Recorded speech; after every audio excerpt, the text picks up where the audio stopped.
Okay, so we have the Two of Swords reversed. This feels indecision. I mean, we have this sort of crossing of the arms, which feels very defensive or protective.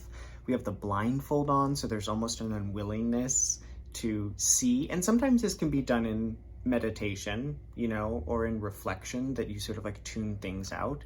But with the Two of Swords, this definitely has sort of like a I don't want to look at it situation.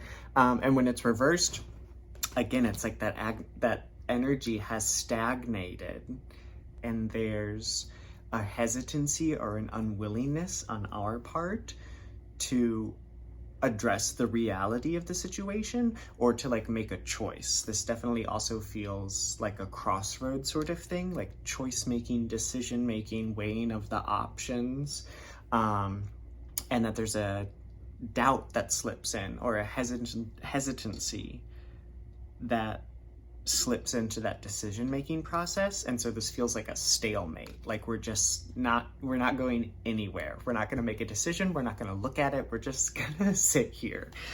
We've got Death. Ooh, Death, the Death card. No, but it's endings. It's things that are coming to a close, and are you prepared for those things to come to a close? Death is unpredictable. It's things coming to a close, things coming to their conclusions. So there could be an unwillingness to see endings, to see things ending, or this could be the idea of a preparation of like, if you don't make the choice to end things, if you don't sit in your power to decide when things come to a close, then you leave that up to the rest of the world to decide that for you. If you are unwilling to make the choice, to take the blindfold off, address the situation, and pass a judgment one way or the other, then the universe will do it for you.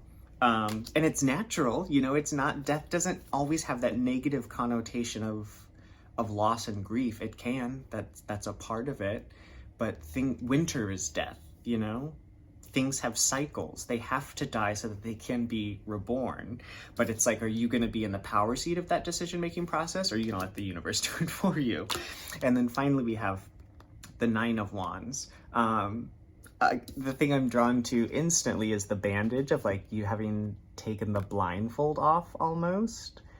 But also seeing what we've created around us, that in our indecision, in our hesitancy, we find ourselves maybe boxed in, maybe caged in by previous choices.